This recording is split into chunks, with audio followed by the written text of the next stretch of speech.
Hi, welcome to the Pink Post-it Club special edition. Hope you're doing well today. Today I thought I would talk about how the Pink Post-it Club came into being. And to do that, I have to be a little vulnerable here and tell you about my own story, because that's really the evolution of the Pink Post-it Club as it evolved. So back in 2024, my then husband decided that he no longer could be married to me. There are some details that I have shared in other places on Instagram, and I share in my speaking work. But I won't be going into everything here, but I will say that it was an abrupt ending of a 9-year marriage, 10 years together. And when I say abrupt, I mean not expected from my point of view. He would likely have a different story, but unexpected in the sense that I was away. I was visiting my grandmother out of state. And one day before I left, we were having some issues.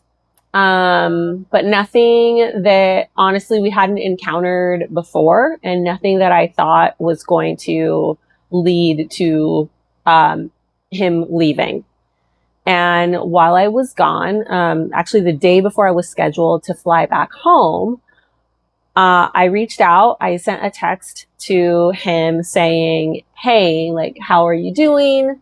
At the time, I just wanted to get a read on basically what I was coming home to. Like, were we going to be okay when I got home? Was he going to be open to a conversation when I got home? Was I going to come home to maybe silent treatment? I was just trying to get a feel for what was happening. And he didn't answer right away. And I think about an hour or two went by, and I got a text from him saying, "I've sent you an email." And so I open up my email. Mind you, I am sitting in an Airbnb out of state visiting family on Mother's Day. And I open up this email, and in the email, he is telling me that he has left. He's moved all of his things out of our apartment together. And he is now living somewhere else. And in that email, he went on to detail that he basically was instigating a divorce without ever saying the word, like talking about wanting to split finances, that kind of a thing. Again, this to me was, wait, what's happening? No conversation? No, like, an email? Really? Like, you're sending your wife an email. I'm not, this is not girlfriend. We are not in junior high. That's not how you end things. And so that sort of abrupt, blindsiding ending, and what I would consider ghosting, because ghosting doesn't have to mean that someone just disappears entirely. It can also mean that they leave your life in a way that doesn't make sense for the significance and weight of the relationship.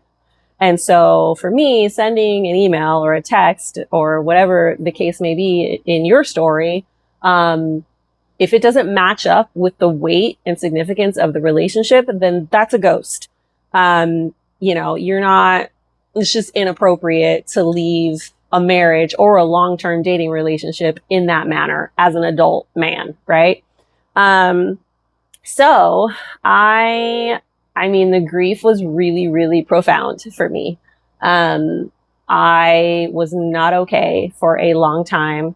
And at that time, I was still staying in the apartment that we shared together. And I started seeing a therapist who recommended a book to me, and I have it here. I'm going to recommend it for you if this is something that is resonating with you and you're experiencing it. I hope that you aren't. If you are, well, that's the only reason probably you'd be watching this.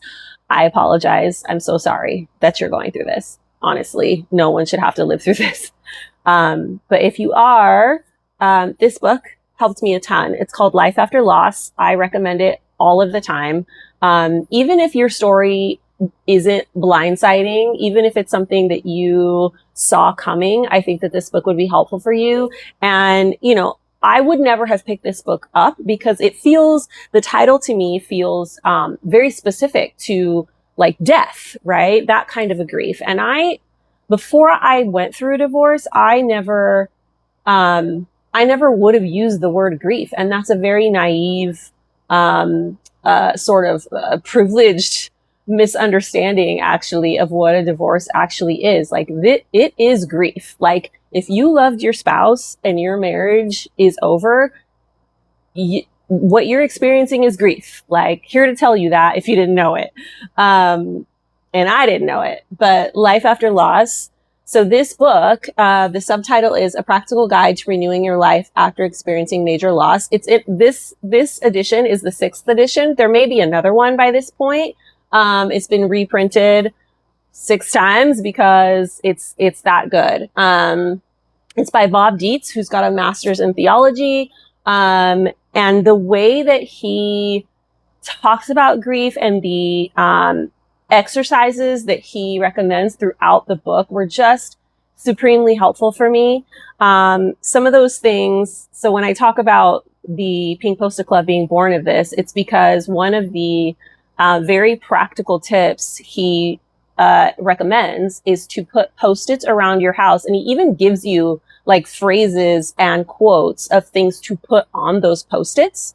And so that's what I did. I started writing down little encouraging notes to myself. At the time, they didn't have to be pink. I just used whatever Post-it I had around the house.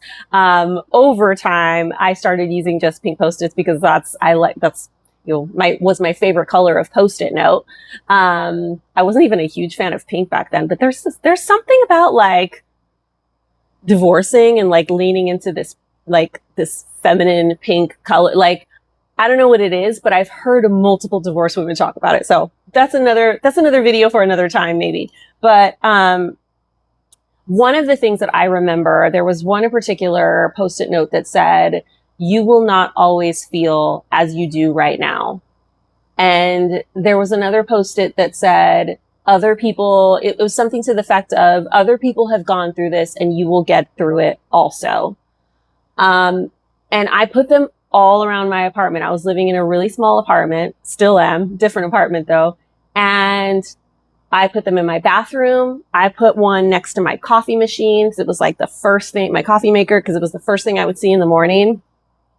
Bathroom mirror, nightstand in my bedroom. Everywhere that I knew was like high traffic, I'm gonna see this. I had one next to my front door. So every time I would leave the house or come back in, I would see it.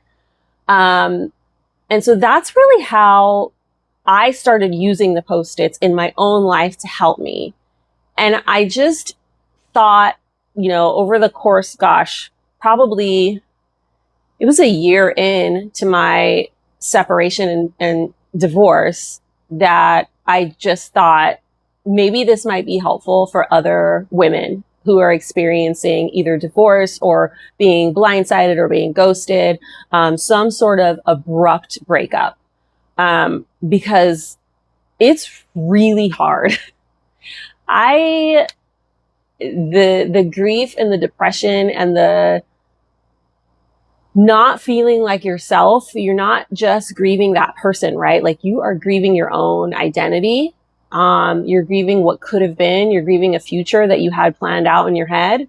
And I just really constantly needed the encouragement and seeing those words around my house. And so I started posting every day, and I decided just to use the pink ones because I thought they were the prettiest, and the Pink Post-it Club was born. It's been over a year now. By the time this posts, it's been over a year that I've been doing that daily. I hope that you've found some encouragement there, and hopefully these extended special edition videos will also be really encouraging for you. But I do recommend, and as time goes by with these videos, I might talk about like a little bit more in depth some of these books. I've read quite a few books just on grief and loss and relationships that have helped me. I think part of my process has been like trying to like cognitively understand what I'm experiencing. Like that's helpful to me. Maybe that might be helpful to you too. So again, Life After Loss, highly recommend, by Bob Dietz, Deits. Thank you so much if you've stuck around today. Yeah, I'm so sorry that this is where you find yourself, but I am also here to tell you that if I can get through it, you can get through it, and that you will not always feel the way that you do right now. I promise it won't always hurt the way that it hurts right now.